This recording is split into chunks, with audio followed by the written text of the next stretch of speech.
Just wanted to say how excited I am to be here today, both as a representative of Campus Compact and I moved to Nebraska in 1997, so I say I'm from Nebraska now, but I'm not really.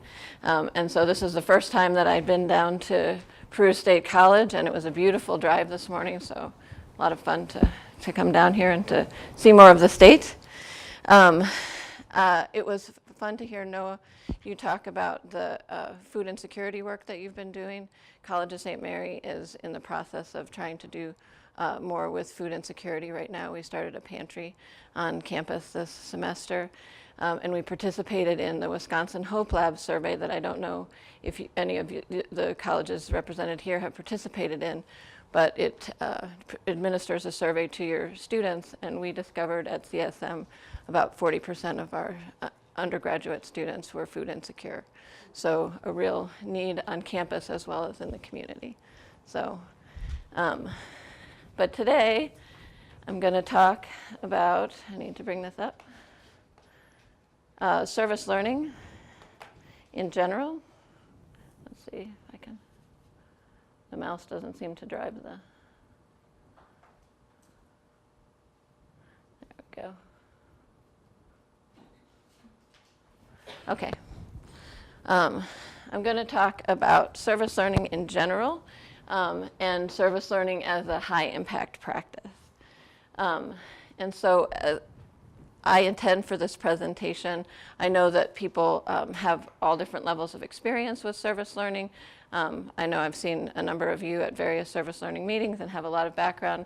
I assume other people are relatively new, so I've tried to include material at all different levels, and I do hope that we would have some opportunity to talk about what's happening at our various institutions. I want to talk specifically about service learning as a high impact practice, and then talk about the three components of that, of service learning as a high impact practice: reciprocity, reflection to pull out the learning from the experience, and then civic learning. I think the civic learning component is the component that we in service learning programs don't necessarily always do to the extent that it is necessary within service learning, and so I'd like to spend some time particularly with the civic learning component. But starting off, and just in the spirit of trying to make this more of an interactive presentation, I wanted to just open it up for, I know there are lots of different levels of interest and experience with service learning. What is it about service learning that drew you to the presentation today? What is it that you hope to gain as you employ service learning on your campuses? Just those kind of general questions to start out. Help me to think about what to highlight in the presentation too.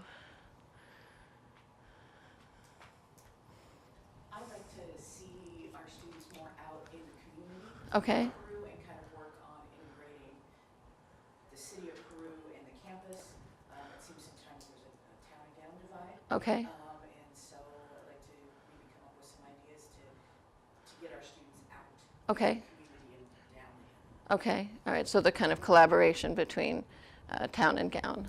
So okay. I've lived in the community for a lot of years, so I see still a lot of need for our children. It's very rural. Yes.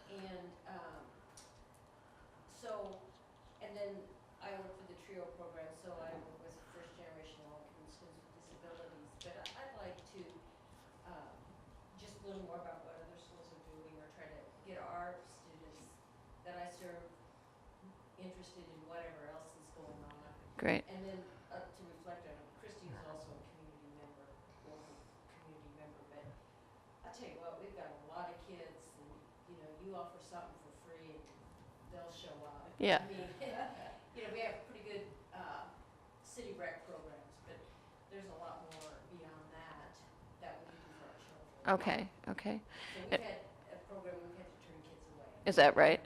Wow. Another program. So when you say you a TRIO program, which TRIO program?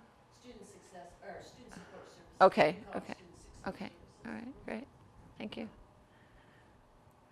Uh-huh. I'd like to hear more about incorporating service learning as like a sustainable practice within the core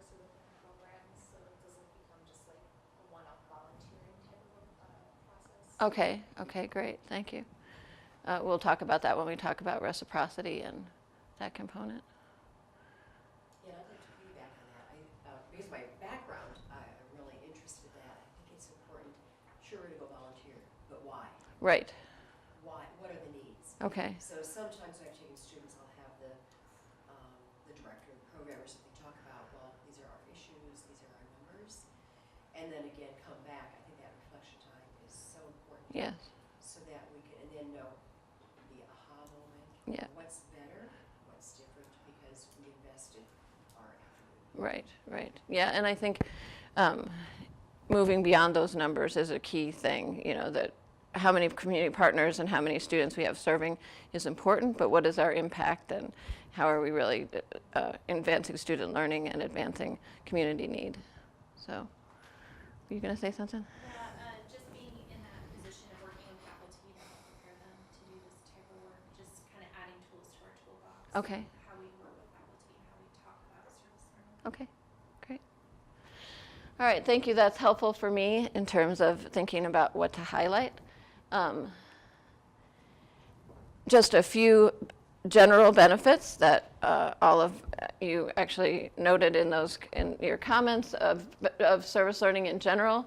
There's lots of research into why service learning as a high impact practice is an important practice to employ. It enhances student achievement, engages students actively in their learning, helps to increase retention, and we'll talk about that a little bit more in terms of it as a high impact practice, and develop civic values. And again, when we talk about developing civic values, when we talk about civic learning, I want to talk about the ways in which service learning does lead to the development of civic values, but it is helpful, and in terms of adding tools to our toolbox, the more intentional we can be about building those civic learning skills, about building civic knowledge, about building for civic engagement, the more likely we are to see those, the development of civic values and civic skills.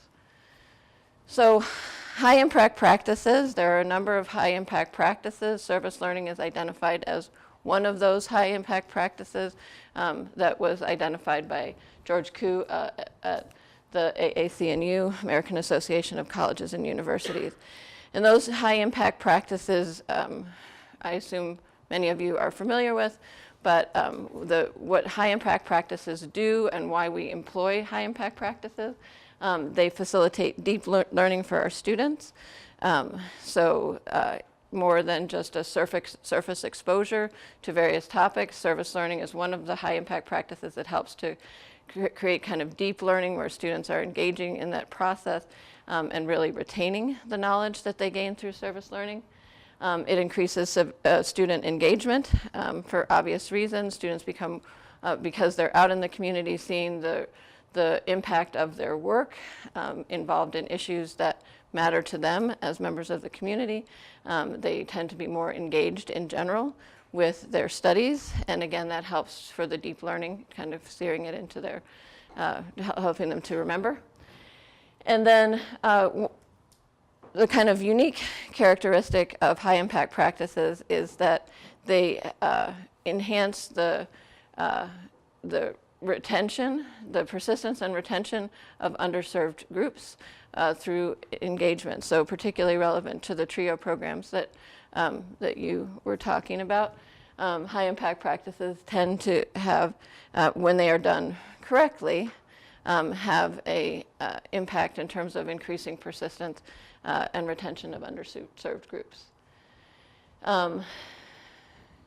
When we're talking service learning as a high impact practice and the particular objectives that it accomplishes, it can, when done correctly, again, increase the student's sense of social responsibility, develop their social justice orientation, develop their interest in serving in a community-oriented career, gains in moral reasoning, and diversity learning, a tolerance for and engagement with diversity. I keep saying so that it's important that it be structured correctly. And it's important that it be structured correctly, particularly when we're talking about the impact of high impact practices on underserved groups. Because there's a lot of research that has talked about how service learning can actually have the opposite effect, can lead underserved groups to disengage if it is not structured correctly, where students from underserved groups are brought into the community and serve the community at a distance, where the community is not seen as a partner, where the community is not engaged in setting the direction for the service learning project.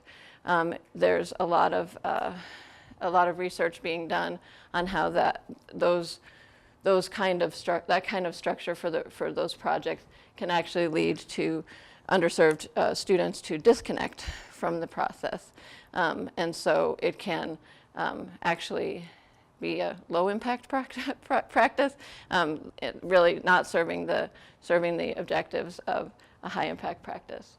So, Give an example of that, maybe explain that a little bit more. yeah, I can talk about it from my own experiences, I think. I think if we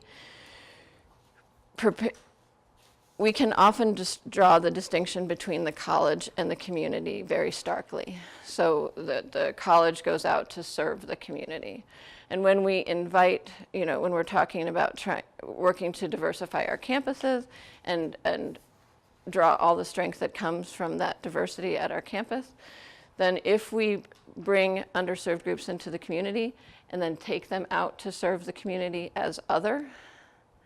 So in Omaha, we have, or at College of St. Mary, we have a lot of, we have engaged in targeted recruitment of the Latina population.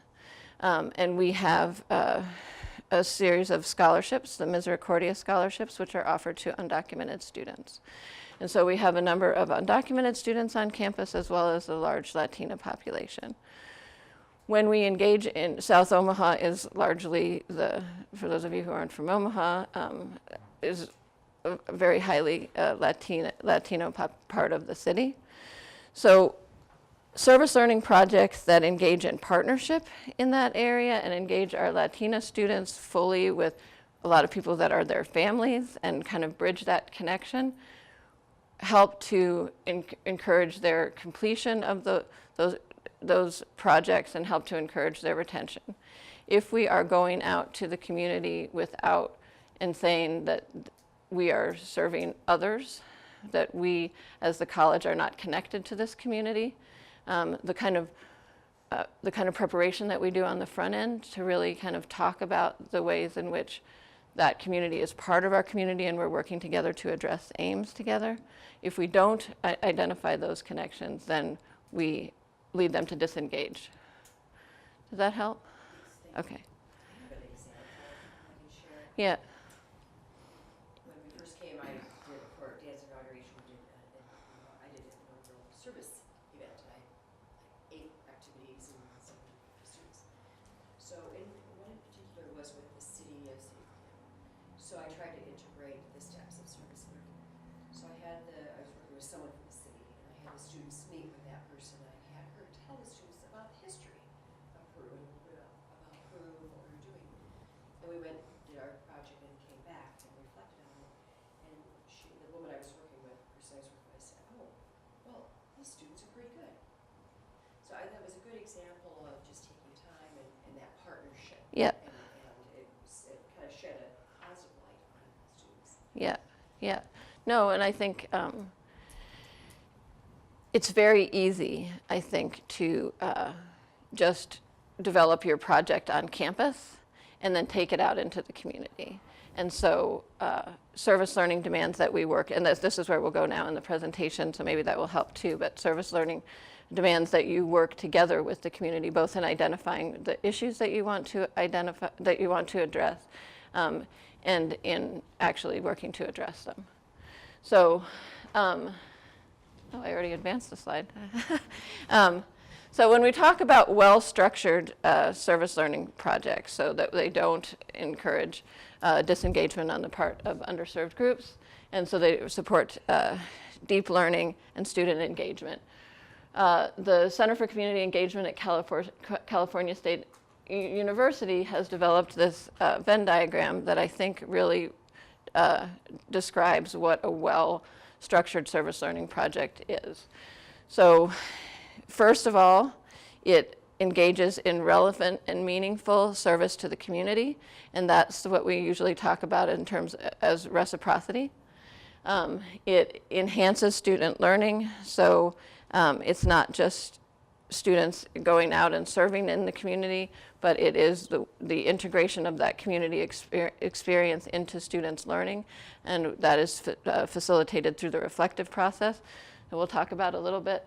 And then purposeful civic learning as a third part in that Venn diagram, that we need to talk about what are we doing to build students' civic skills within service learning separately from that reciprocity and reflection. But I want to talk first about this reciprocity, talk about it as service learning as a high impact practice, calling for this partnership between the university and the community. And this is a quote directly from the definition of service learning as a high impact practice from Koo. High impact practice involves direct experience with ongoing efforts to analyze and solve problems within the community. And I like that part of the definition because it is not that we have a project and we go out into the community and work with the community together to develop that project. It takes us in a different direction where it says we work with the community to identify issues that we share a common interest in addressing. And so we see ourselves, we at the college see ourselves as a part of that community, and we work together. We bring the particular skills that we have as the college into community efforts to address issues that are facing us together. So when we talk about reciprocity and when we talk about the ways in which we structure projects so that they are a partnership between the town and gown, it requires very extensive involvement of the community partner, and that the hope is that as the community partner and the college are brought into conversation, as we're thinking about how we will, what issues we want to address and how we will address them, there's this kind of synergy that comes from that process that yields new and innovative approaches to community issues. And I wanted to share a little bit, I'm going to skip ahead and talk about our process at CSM, and then come back a little bit to find out what you're doing along those lines. We had we are accredited through the Higher Learning Commission, who is visiting our campus next Monday, so we're all getting prepared for that. But we participate in the AQUIP means of accreditation, and we did an AQUIP project. Anybody AQUIP, the acronym? The acronym, the meaning of the acronym is not coming to me, but the process is that we identify a strategic priority or 3 strategic priorities during the time period, and we have to meet over the year, develop a plan to address that, and then report to the Higher Learning Commission along those lines. And so one of our AQUIP projects was partnerships, and how we would identify strategic partnerships at the College of St. Mary, and how we would proceed to develop those strategic partnerships and develop a program at the college that fully integrated those strategic partnerships. And so we had a group that included board members and members of the administration, faculty, and staff that worked on defining what constituted strategic partnerships. And this is the definition that we came up with, which we received a lot of inspiration, just to cite our sources, from from Portland State University.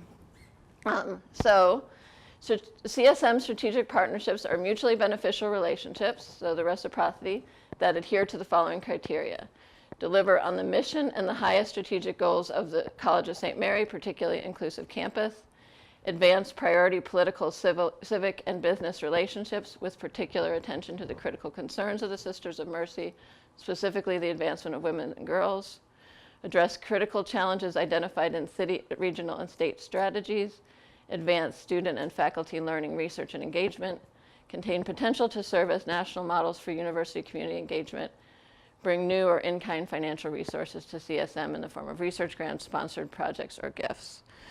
So that definition was the product of lots of meetings. But we were proud of the outcome because I think it does get to this notion of reciprocity, working with our community, and in that second bullet point, advancing priority political, civic, and business relationships. As we talked about it, we tried to identify what were the skills, what were the interests that we at College of St. Mary brought to the table. We are and what are the interests? We are a women's college. So we are a women's college that's the Sisters of Mercy, was founded by the Sisters of Mercy. So we tried to pull those interests, the advancement of women and girls, as something that we would be interested in collaborating with the community on. And so as we think about strategic partnerships, we want to partner in the community with other organizations that are working to advance women and girls. So how does that work specifically? It is working specifically right now. We're trying to start that process. But the ways in which the AQUIP project ended, the recommendations they made is that we would identify and did identify our current strategic partners. We will meet with those strategic partners and develop charters with those strategic partners, where we'll talk about what are the aims that we share in common and what do we commit to work on together. And then we will host an annual gathering that will invite strategic partners and potential strategic partners to talk about what are the pressing issues that we might be involved in together, and to do some initial strategizing on how we might work together to address those things. And so we will then, we have already included work with strategic partners as an enhanced consideration for rank and, we don't have tenure, but for promotion and extended contract for faculty. So there will be additional incentives to work with those strategic partners. And the hope is that we will encourage then those strategic partnerships to spread out through various classes, and we can actually work together with the community to have some impact on the issues that we highlight. So that's our attempt to build reciprocity. And we're in the early stages, so we have good intentions and a good process and a lot of hope. So, but I wonder what others are doing in terms of reciprocity on your campus. How do you engage with your community partners? What are issues that you're particularly engaged in working on right now?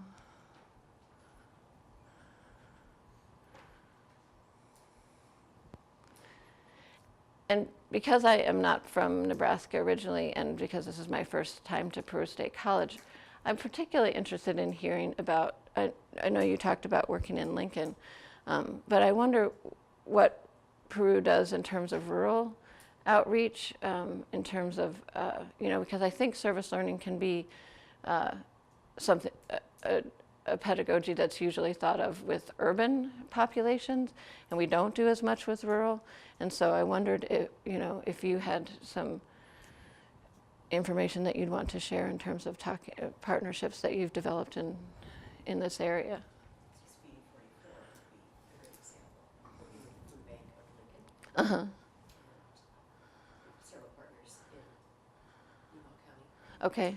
Actually, well, with your project, with a smaller project, partner would be the high school. Okay. Reaching out to the high school. Yeah. We're setting up that meeting now, we just have permission, working with FBLA there.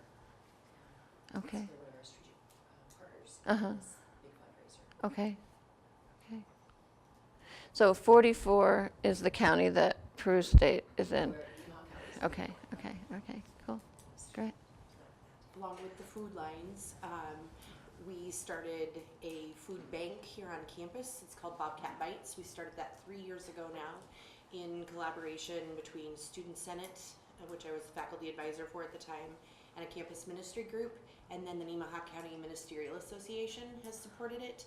Right now it's being taken care of more on campus through our own Crystal Hudson. Right. She's been funding some of that this semester, but it's been a really good partnership as well to not just reach those people on campus, but those in the community who are in need as well. Uh-huh. And so do you have charters that you develop, any kind of agreement that you reach with those organizations that you're working with on food insecurity, or do you meet on any kind of regular basis? Or? The AIM Campus Ministry Group, the one that it initially came out of, we meet monthly as a governance council. Okay. And just met Wednesday this week and Okay. discussed the next round of fundraising and, Okay. and food. Yeah. And do strategizing in terms of where you, yeah, great. Absolutely. Great. Yeah. Hey, another example could be Teammates, the Teammates mentoring program. A lot of our students are involved in that. And there was a strategic planning for Teammates for the Auburn schools, and our students were involved in that. Uh-huh. But then they continue to get their training. Uh-huh. Training Uh-huh. with Teammates. Okay. And you say you do a training on a regular basis. Do you do? Yeah, through the school itself. Okay. The training. I used to do, I'm not involved with it right now, but I would do the reflection at my house every Okay. other month. The college mentors would come over and Right. do that reflection piece. Okay. Along with their training. Yeah. Great. How about you, Noah? What do you guys do in terms of? Do you execute charters with the community partners, or? We don't. So we work with faculty across the 6 colleges, and so we're there to help facilitate connections. But because any faculty member can choose to incorporate service learning or not, they may already have established relationships with the community or not. Right. We're just there to facilitate. So what we do is we really try to be, as staff, we're out in the community a lot, trying to listen to what the issues are and who's engaged and build those relationships. And then as projects are developed with faculty, we really want to help encourage that relationship to continue. I know somebody mentioned down here this idea of projects having a lifespan, so that it's not a one-off, so that through those relationships, those projects can kind of become deeper Yeah. and maybe more complex over time, and that we're just there to help facilitate and support where it's needed. We do have, I think, 6 or 7 priorities as a university, so we do try to identify projects within each of those to ensure that we're engaging students in all those areas. But outside of that, we don't have formal agreements Okay. with any particular organization, and in any given year, we could work with, up to 200 organizations. Okay. Potentially. Uh-huh. So, But you do have some partnerships that have existed over time that we you. have projects that have been going on for 10 years. Yeah. 10 years. I was just thinking of one of our projects called Food for Thought, and it's been happening for about 9 years this year. And each year we learn something new from our community partner and what benefits their seniors. And so this year we learned, so there's a new culinary teacher that's associated with our P12 school. And so she's, really just starting this program from scratch for her, but this project has been happening for multiple years. And so the seniors have identified that they would like more culturally sensitive food, and so Mhm. she's listening to the community partners. So I think it's that long-term relationship that has really supported the understanding of having to be flexible. Yeah, makes sense. Anybody else? I think our students really are involved in the community. Yeah. They probably get a call every month or more, oh, I need some students for this, so. Yeah. And in fact, yesterday I got a call from someone, they said we couldn't do our activity without your students. Yeah. So, I suppose you would call that informal volunteering, but I hope we would look at some structure for our students, Uh-huh. so they understand the need. Right, makes sense. And work with the community garden. Yeah. Maybe ask them to do a little education when Yeah. students arrive, mini training. Yeah, makes sense. Makes sense. When we're talking so much about food insecurity and work that I assume all of us are engaged in, just with all the information that's coming out about college food insecurity, it brings to mind that when we think about reciprocity or building these partnerships within the community, it doesn't always have to be community agencies. It can be with other colleges and universities. And so we just had a Methodist college in Omaha and College of St. Mary have partnered for a number of years to offer faculty training around community issues.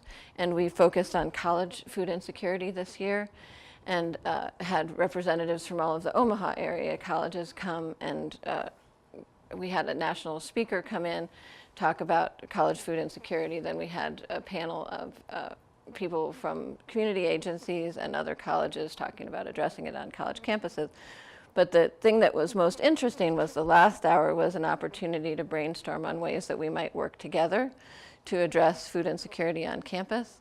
And one of the things that came out of that was that, like, CSM is currently partnering with UNO, and we are, UNO has a food pantry, and we receive our food for our students from UNO. So we have a partnership there. So we were exploring other opportunities for partnership, and it turned out that UNO was interested and had been interested in developing videos, like YouTube videos, to go with the bags that they hand out for food, that would teach people how to make meals with the food that was in the bag. But it was too expensive to do those YouTube videos, and they didn't have the technical expertise necessarily. So Metro Community College, who was at the event, has a culinary arts school and a video program. And so they said, let us do that. And so they are developing service learning as a service learning project. They are working to develop these videos that will go in the bags for our students, for UNO students, and also for Metro students who's developing a pantry in a different way. And so it's a really nice opportunity for reciprocity, collaboration between all of us in addressing the needs of our students. And we're going to meet on UNO has called a meeting. We're going to meet on a monthly basis. Some people from Metro are going to a conference. They're going to report out. So it's a really nice opportunity for us to develop collaboration and really address a community need, college student food insecurity. So,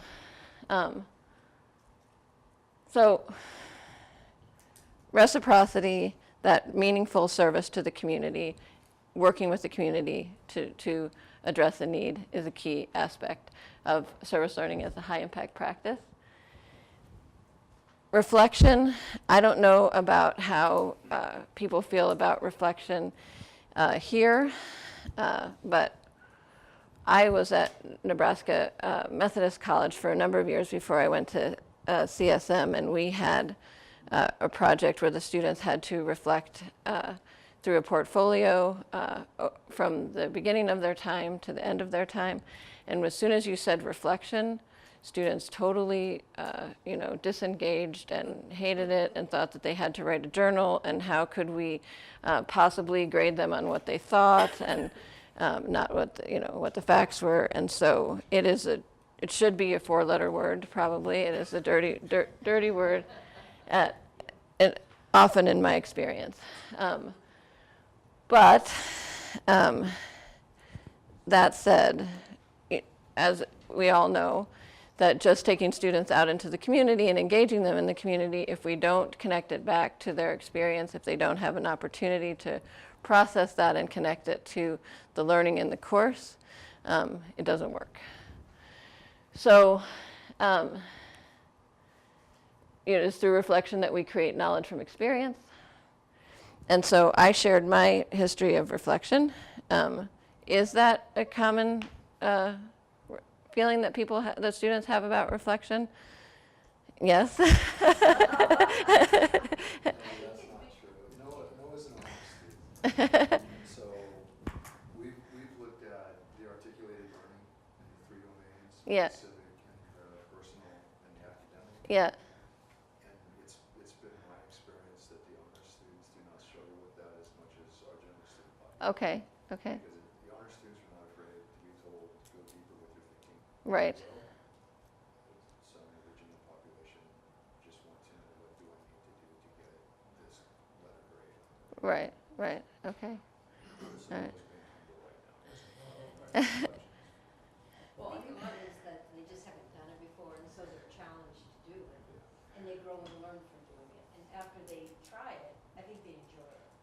Okay. Well, how about other methods of reflection? I mean, Yeah. not just get a journal out that's right. Right. Right. There's so many other ways to Yeah. do this. Yeah. Do we have a handbook on that? Yeah, that's Yeah. right. If you, right, Yeah. yeah, right. That is Yeah. just right. So why do you? I mean, what? Okay, so being an honor student, I mean, often it was a reflection of our College 101 class. So obviously, like, we had to write reflections of ourselves and like how we thought. And my general experience with other students after being in that 101 class was very different because I was more willing to write a reflection because for me it became easier, but for them it was kind of like they didn't know how to organize their thoughts. Mm-hmm. Generally say, I should have done this better, or how to reflect basically on themselves. Okay. Okay. So skill building was important. Okay. And did you always do written reflection? For the most part, yeah. I Okay. mean, in most of my classes, it's generally write a reflection about, your project or about this assignment or about this test. Or if we have, at the end of the semester, we have reflections that we give out of what we thought about our professors and what they did, Yeah. like what we liked and what we didn't like. And I often hear students don't want to complete that form because it's time consuming for them and they don't really want to reflect on what they were taught. Okay. Okay. Yeah. So I think the point about different methods of reflection, I think, written reflection can sometimes promote that response. But what have other people tried in terms of other methods of reflection other than written reflection that have worked for you? In the School of Education, part of our conceptual framework is reflective decision makers. And so we have to work really, really hard to get students to get past that, I'm going to do the bare minimum just to get by, into thinking deeper, thinking more critically. And so I think one thing that we've learned as a faculty is that you can't just expect them to write their reflections. Some people need to reflect through the use of photographs. Some people need to reflect orally. And so I think if we think about reflection as a bigger picture than just writing a paper, Yeah. that seems to be able to reach a wider Okay. audience. So you've done it through photographs, you said, and oral reflection. Photographs, oral recordings Yeah. of themselves. Yeah.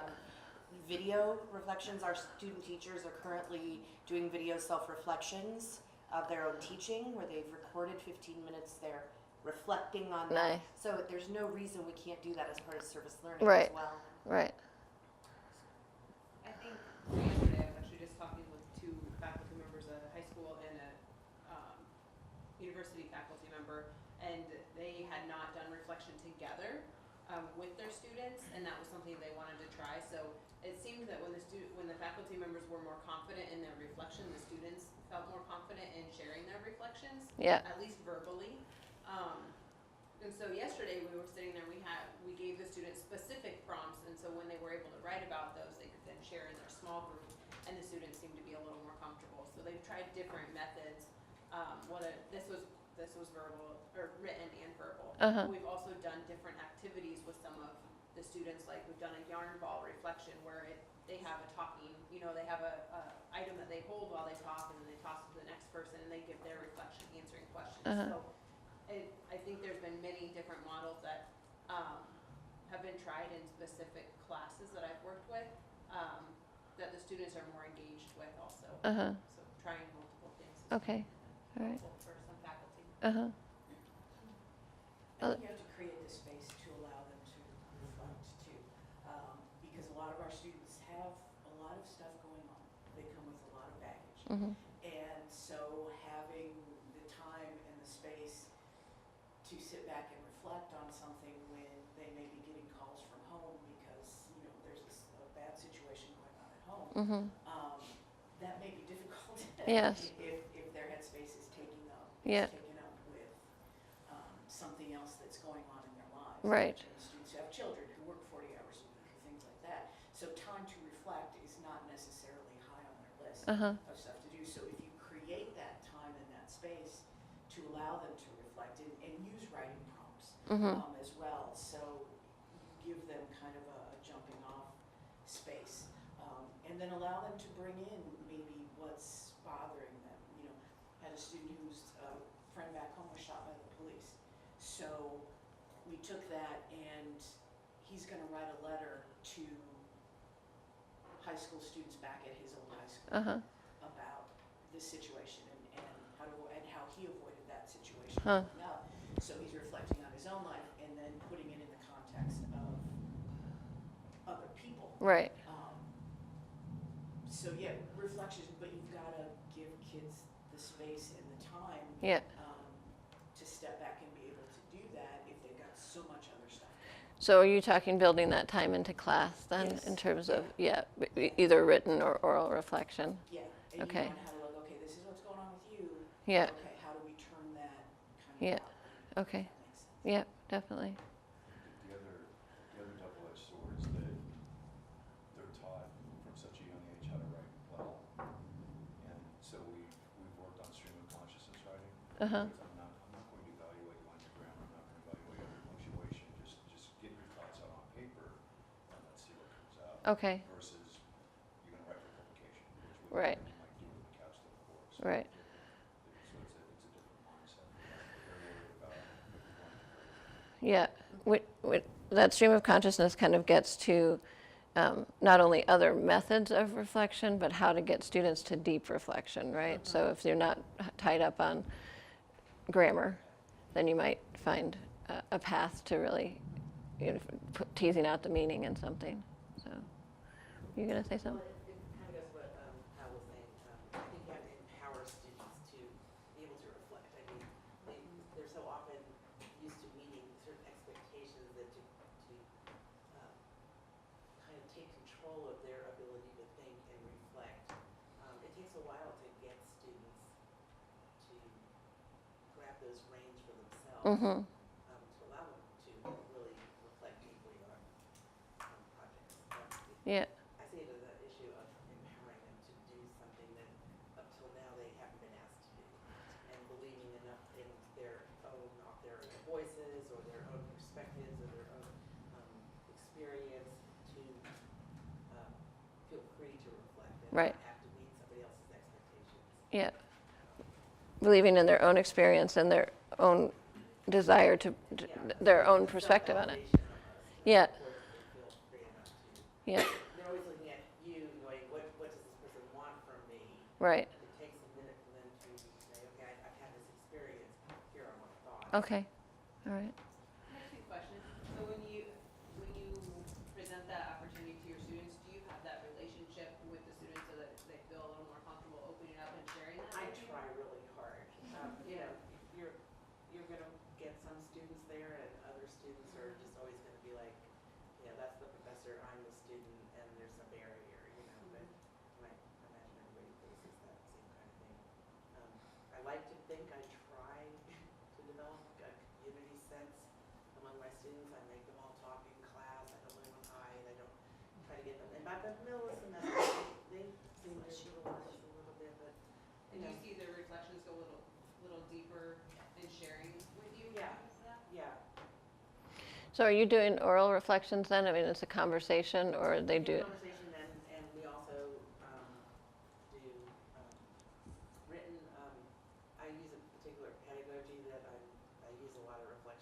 after they've been through this experience.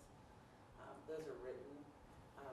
Based on the ones I've gotten, they seem genuine, like they're really thinking about this experience, what they absolutely liked about it. They're free to say what they hate about it. You know, I really try to stress this is not a graded Right. exercise. I really want your feedback, you know. Sometimes I think they have to be convinced that we really want to hear their voices, and on evaluations, and take those things, you know, for our own learning forward. But I also do the history capstone class, and they come into that class terrified. And usually by about this time of the semester, when they realize, okay, we're working as a collaborative group, as a community, they start to open up and relax and laugh and talk and constructively workshop each other's papers. And Now, you said you don't grade reflection. I don't grade the reflections that I've had students do, where I'm really asking for them to think deeply about their experience. Yeah. Are not great. No, I don't grade it because I think that's then they're writing for a grade. They're not writing to really give you. And in these particular instances, I really am interested in what their thoughts were on that experience. Okay. All right. I was just gonna say that I think sometimes when we're working with faculty, just remembering that there's those informal and then those formal opportunities. And so how are we identifying those informal opportunities as well? So it may be in the moment, it might be in the bus ride back to campus, it might be stepping aside as a group or whatever it may be. And then also when we're working on the development of those projects, we're really trying to hone in on what are the learning outcomes for this project. So for example, like an IT class, yes, the students are executing on the skills that the content that they're learning in the class, but what the professor really wants them to be practicing is communication skills with the community. So they need to be able to work with clients in the future that do not know what they're talking about. Right. And so how are we making sure that it's tied then to that as well? Yeah. So there's sort of what are we experiencing and how does that tie to what we're learning? But then how are we making sure that we're also really focused on what are we trying to accomplish doing this project for students? So Yes. outside of the content, what Yeah. are those additional things? So those are things that sometimes we kind of help try to map out Makes sense. and make those connections. Yeah. Yeah, and I think you make a number of great points, but one of the points in terms of informal and formal opportunities that reflection, all the models say that effective reflection is continuous. And so it's not just the process at the end. We engage students engage them in the community. And so on the bus ride home, we kind of try to pull out morsels. We engage in all sorts of different ways, different methodologies of reflecting, but the reflection should be continuous in order to be effective.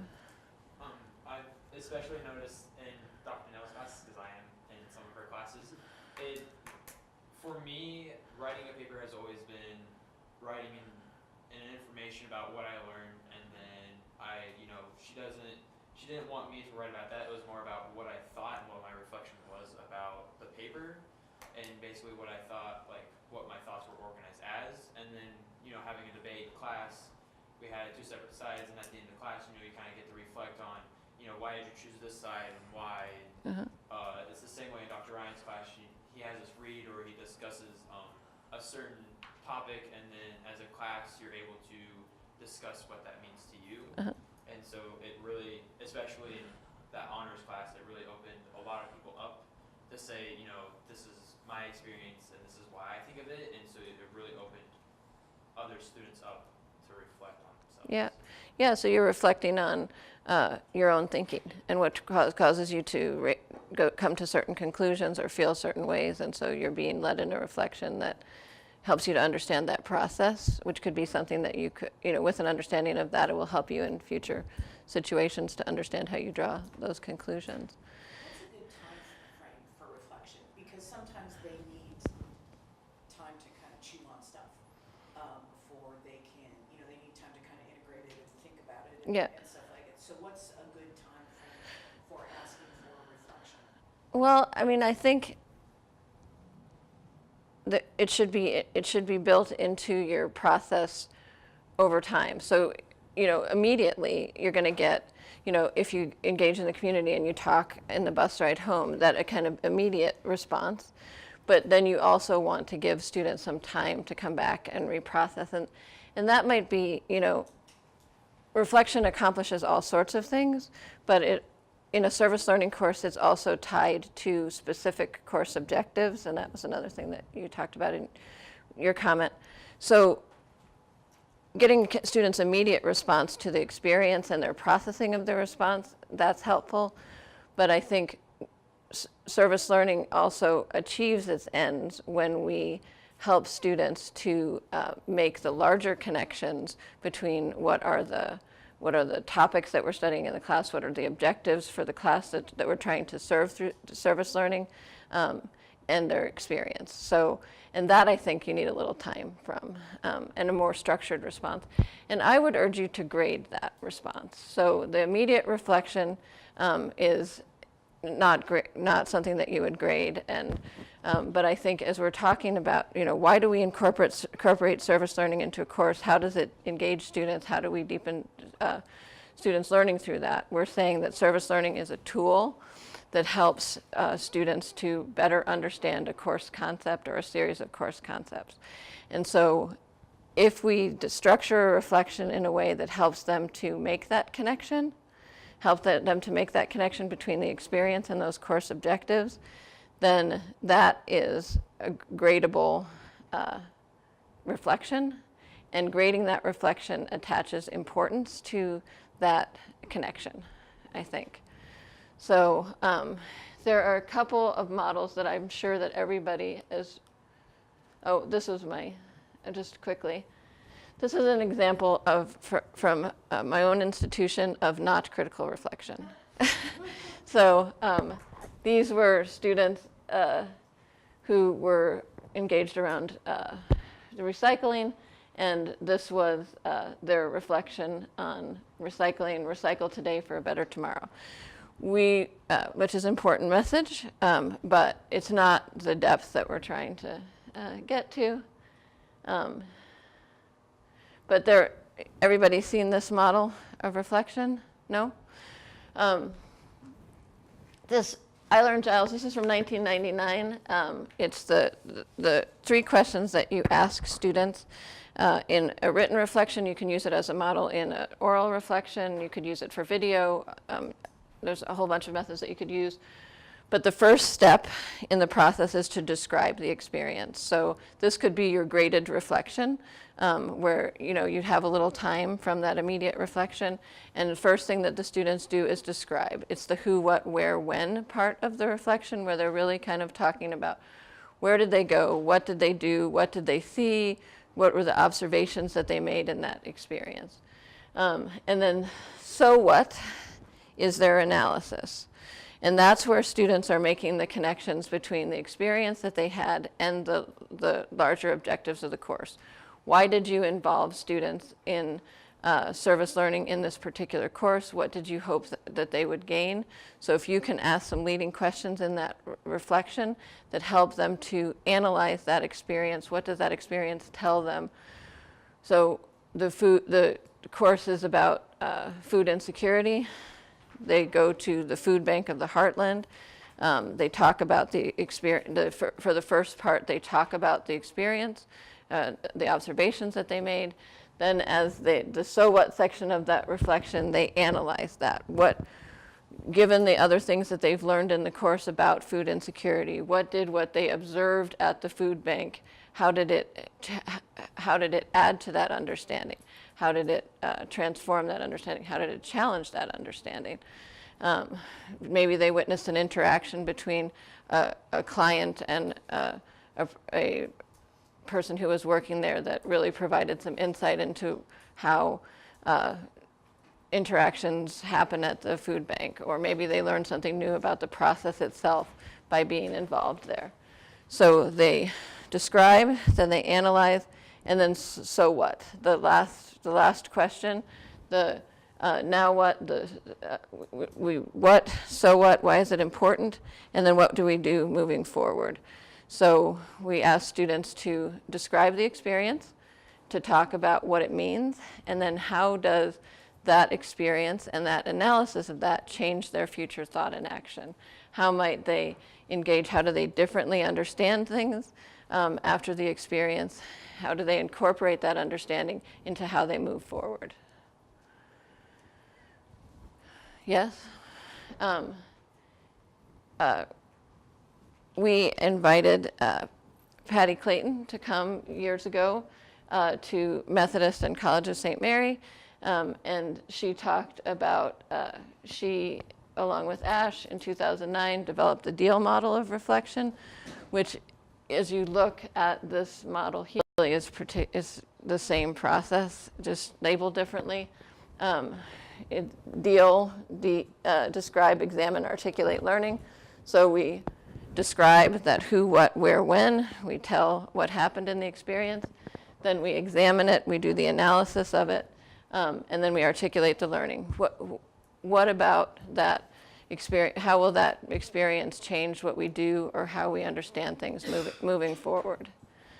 So those kind of reflections are gradable reflections.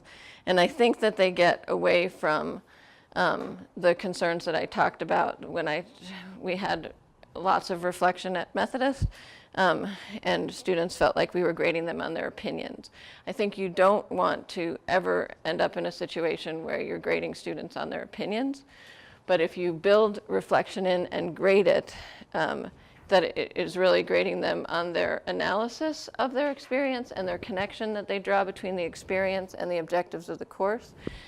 Then you solidify for students that the importance of that experience and why that experience is built into the class. I know one approach I take with that is that for each section, like in the describe, I create a rubric. I know some people would laugh at me, yes, I do. But it'll be like identify 2 purposes for this project. Then in the examine, explain why those 2 purposes were important to the project. And then the articulate learning is in the rubric. It says, now going back to those 2 purposes, explain, give me two examples, or give me 2 clarifying moments for each example. So, I make it so that the student, so what it does is it separates me. I'm not grading them on their opinion, I'm grading them on their ability to meet those very clear parameters. Yeah. And that's I've had some success with that, because I often struggle with reflection. How am I going to say their opinion's right or wrong? Right. I mean, I guess that's just my linear thought process, but I broke it down to that, and I seem to have some success. Yeah. Well, it may be your linear thought process, but our students are linear thinkers often also, and I think the more direction that we can give students, I think go reflect doesn't really work. So the more that we can give them some real direction on what we're looking for and help them to frame questions that help them to make those connections and then make that clear in a rubric is great. Yeah, I think it's a matter of semantics here, because I would not call what you're showing here a reflection. To me, a reflection is, you can't really grade it. Okay. Okay. But this would be more of an assignment to me. Okay. All right. I wouldn't call it, so when I say don't grade them, reflections. You would grade I this. would grade that. Yeah, that makes sense. Uh-huh. And another, I think, because I struggle with the same thing, is I look at, when I assign reflections, there's a formative reflection, which I'm going to give them credit for doing it. I'm not going to grade it. So if you turned in reflection 1, there's your 10 points. And then I would do a summative reflection that then I introduce that rubric, and then I'd be looking at actually assigning grade values to what the response was. Yeah. Yeah. And I think you're right that there are issues of semantics there. And piece, and that is purposeful civic learning. And this is, I started out with giving the example of the fact that we have a number of Misericordia Scholarship students at our campus who have DACA status, who are undocumented students. And so these 3 women went with me to DC last year to lobby for fair immigration policy, particularly to lobby for DACA. And the signs that they're holding are the number of days that they had till their DACA expired. So that's a picture taken outside of our Representative Bacon's office. We're getting pushback on that because we're getting, there are some folks who would not want anything to do with undocumented or DACA recipients. So do you get any pushback from any community partnership agencies or anything like that? Because we're a Catholic institution and because we are a Mercy College, and one of the critical concerns of the Sisters of Mercy is immigration, we are probably somewhat insulated from that. But our president has taken a very strong pro-DACA stance, pro-immigrant stance, and was very visible about that last year. We did not know whether we would face, and some of the students did individually face some, but we as an institution, at least that I'm aware of, did not. But that doesn't mean that we don't have dynamics on the campus that aren't always supportive. So this is the piece, the civic learning piece is the piece that I think is often kind of peripherally treated in service learning courses. So I think we spend a lot of time talking about reflection and tie to course objectives, and we talk a lot about reciprocity and what does that mean. But I think, and Matt Hartley did a lot of work on this too, I think a number of civic learning programs nationally have rebranded themselves and called themselves civic engagement programs, but not in a way that incorporated civic learning directly. So the civic learning is often treated as something that will just happen when we engage students in the community, and there's a lot of evidence that it doesn't. And so that civic learning kind of training students, preparing students for full engagement in a democracy is a third objective of a service learning program, and one that I think we have to pay specific attention if we want service learning programs to really deliver on that. And so if we're doing that, that means, service learning programs were born out of social justice work, and that as we connect service learning back to its social justice roots, that's when we start to pull out those the civic learning the civic learning components of service learning. So service learning, when we talk about reflection, service learning has the potential, when we're involving students in the community, to tell us a lot about race, power, and privilege in the community. Reflection should engage directly with that so that students are getting enough steps through reflection, that we're making real connections to the dynamics within our community. Because there's a reason that we take students into the community for service learning, and otherwise we could do all sorts of other kind of practical learning, but what service learning offers that's specific is that community experience. And then if we want to really plumb the depths of that community experience, we need to be doing the social analysis and helping students to do that.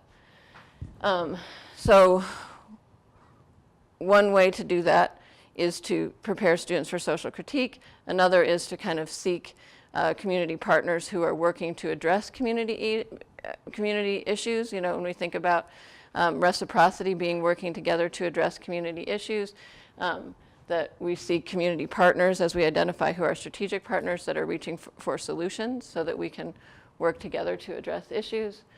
And particularly identifying objectives within our courses that lead towards civic learning. So I have up here worth and dignity and global and cultural competence. Those are student learning goals at College of St. Mary. And so courses that are identified as, that receive the designation of service learning at College of St. Mary have to include within their course objectives, objectives related to the worth and dignity of each individual and global and cultural competence. And so the course, the service learning and the reflection about that service learning needs to talk about how the students are making those connections.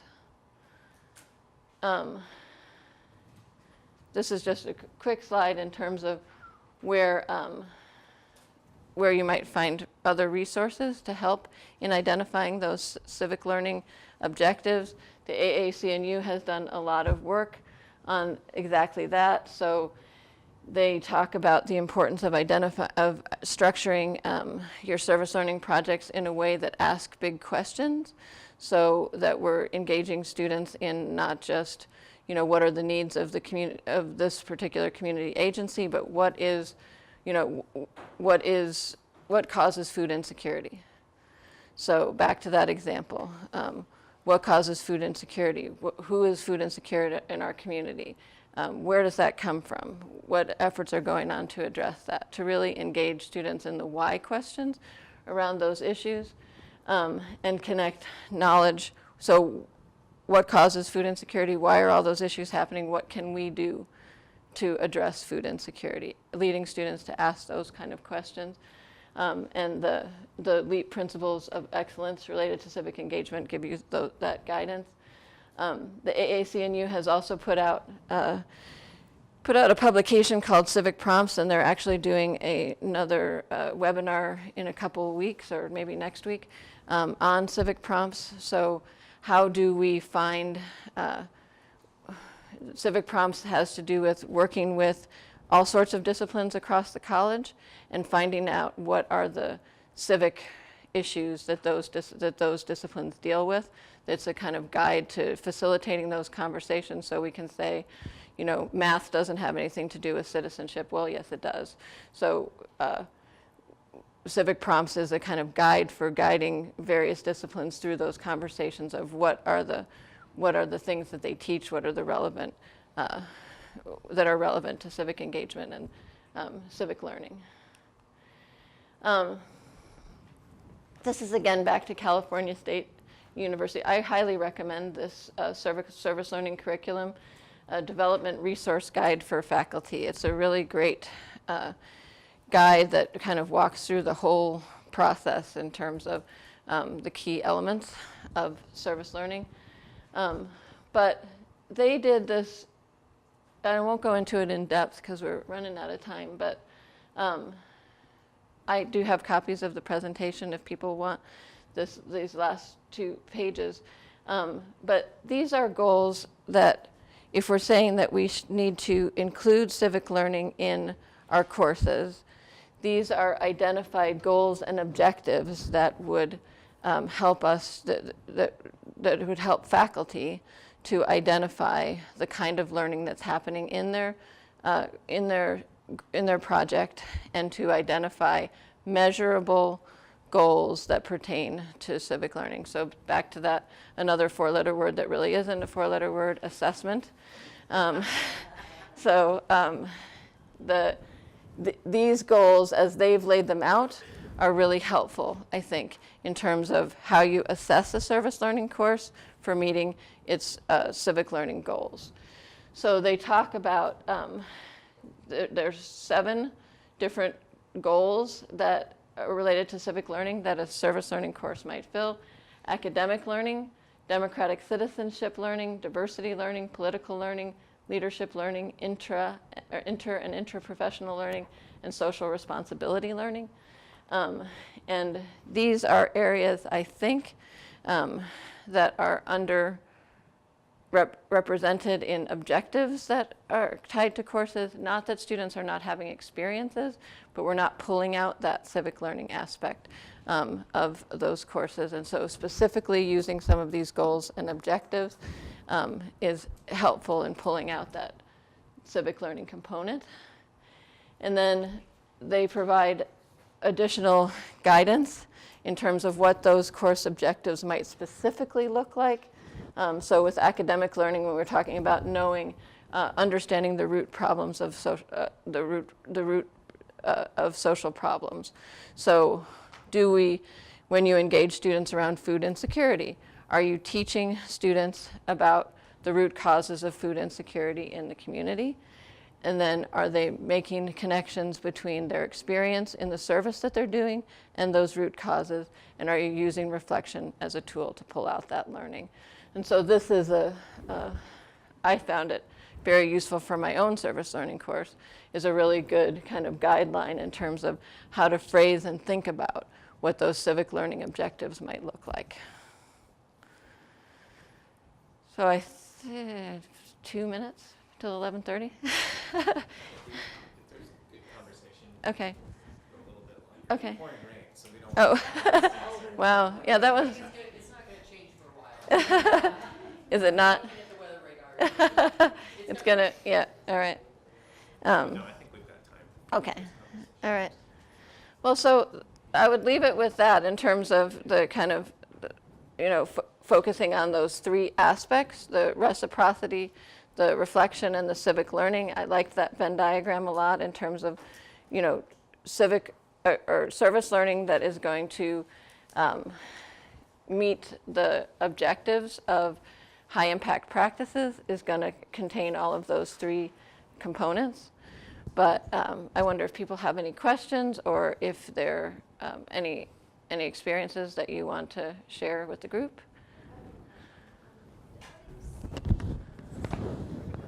Aspect of this, do you think that should be something like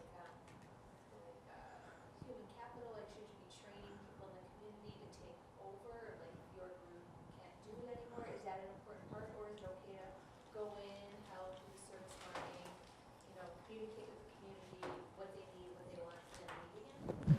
Is there the advantages of both in that situation? Right. Best practice. I think the best practice is your first, that's sustainable. And I think that the way that we're trying to work with that at CSM is through the new definition of strategic partners that we have. And we did a focus group with potential strategic partners as part of this process. And one of the things that came through loud and clear from community partners is that they want us as a college partner to see ourselves as one of the partners addressing those issues, not as the university that comes in and fixes things for them. And so I think that's what makes it sustainable, is if we have a model where we bring our skills and interests into that conversation and help to convene that conversation, but we don't take it over and it continues when we're on break and that kind of stuff. So. What if you've identified an issue that you think needs to be addressed, the community does not agree? Yeah. So then you just kind of look at something else, or? I think that, I'm trying to think of do you have an example? I just, I think sometimes, and again, you kind of address that, where there's this idea that the college will swoop in, fix something, then swoop out. Right. Yeah. And sometimes I think the community's idea of what an issue is may be very different than what the college's idea of an issue is. Right. The college may say, hey, we need to fix this. Yeah. Okay. And the community may say, we're Right. good. So then do you continue kind of negotiation, say, okay, well, how about, here's why we see this as an issue, or do you kind of say, okay, let's look at something else, because I think you really need to be sensitive to how your community partners perceive why you're there. Right. What you're doing, or that sustainability issue, or we're just going to parachute in, do our thing, and then leave you guys to keep doing it, or just it goes back to what it was, or so I feel like sometimes there's again, that town and gown thing, there's a disconnect sometimes between what the college sees as an issue and what the community sees Right. as an issue. Right. I mean, I guess there would be instances where we would really think something was really important, and so we might engage in negotiation, to try to find community partners who are interested in. But I would think, I've never experienced that, and for the most part, it would be about identifying what are the priority issues in the community and how can we bring our skills and knowledge in a way that's helpful, but not in a way that says, we know what's happening here, let us fix it for you. So. I'm wondering if any of you have a way of showcasing these service learning projects after you're done, like a website or something that people can just go and see what this really is like. There's a resource through UNO, what it's called. It's an online resource, and so one, it's available for you to find collateral and ideas that you could take, but also it's a place where you can put your information as well. So it could be your syllabus, it could be maybe reflection activities that you've developed for your course. It could be the collateral at the end of the project, so there might be a cookbook that was created or a guide or instructions to whatever it may be. So it's kind of a repository. People load their own things there. It's what, I'm sorry? People load their own things. Yeah, you can upload, and then again, you can search. So there's materials there from people all over the country, and I think globally as well. And I apologize, I can't think of what it's called right now. We'll find out, and we'll make sure to let you know. But it's a resource for everybody, and so it's free. Anybody can use it. You don't have to be a part of the system, and that's a really great place to access, and also to really highlight what you've done as well. We'll find out what it's called. I know some universities, they have a service learning coordinator, and part of their description is to, get that information out, like what is the campus doing with service learning? And I think you search like websites for different universities and colleges, but I always thought that was kind of a nice thing. And one of the best practices with service learning is celebration. That after the project is completed, to celebrate together with the community and highlight it that way.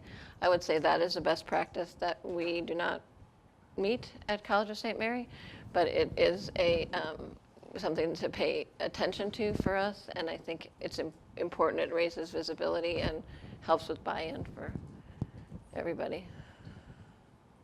It seems like having that presence afterwards allows the culture to kind of change into a service learning culture. Yeah.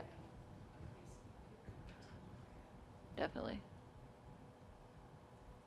So the resource that I mentioned is called Digital Commons through the UNO Chris Library. And regardless of what content you teach, or if you're a K-12 educator, higher ed, there's resources there for everybody. And again, also a place to showcase So your it's open work. to the community. Yeah, it's completely open. You can upload your work to it as well. And that includes research, posters, conference presentations. So there's just a lot of information there, from kind of a more simple document to really in-depth work that's been But it's done. not just faculty, it's No, community members can load. yeah. One thing that, and I don't know if this speaks to your original question, one thing that we do at UNO is we have a showcase event in the spring, and it's an opportunity to bring faculty and community partners together to showcase the service learning work that they've done, and that happens through posters and also presentations. The format changes every year because we have a fellow that really leads that. They get creative with what that structure looks like, but it's a great time for them to showcase their work, but also for that continued dialogue between the two groups around other things that can happen. When you go and you're hearing about this platform that was created for this other organization, and you're like, I need that too, let's talk. So that's a way that outside of the classroom and beyond the project itself that we try to share. Yeah, we do that at KU too each year, and that's where we. So when you talk about reciprocity with agencies, I guess I look sometimes that we have a responsibility as a university